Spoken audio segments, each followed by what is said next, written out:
உலகில் ஒவ்வொரு 4 நிமிடங்களிலிருந்து 6 நிமிடங்கள் வரை சராசரியாக ஒருவர் பாம்பு கடியால் உயிரிழக்கின்றார். மேலும் 3 நீண்ட கால அல்லது நிரந்தர இயலாமைக்கு ஆளாகின்றனர்.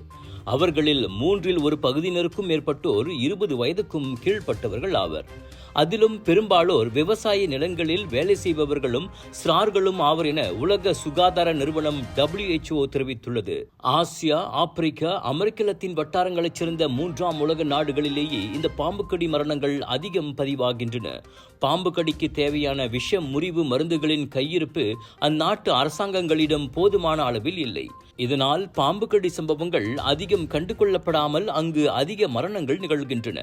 பாம்பு கடியில் அப்படியே உயிர் பிழைத்தாலும் பலர் நீண்ட கால அல்லது நிரந்தர இயலாமைக்கு ஆளாகின்றனர். ஒவ்வொரு ஆண்டும் செப்டம்பர் 19ஆம் தேதி அனுசரிக்கப்படும் அனைத்துலக பாம்பு கடி விழிப்புணர்வு தினத்தையொட்டி WHO இந்த விவரங்களை பகிர்ந்து கொண்டுள்ளது.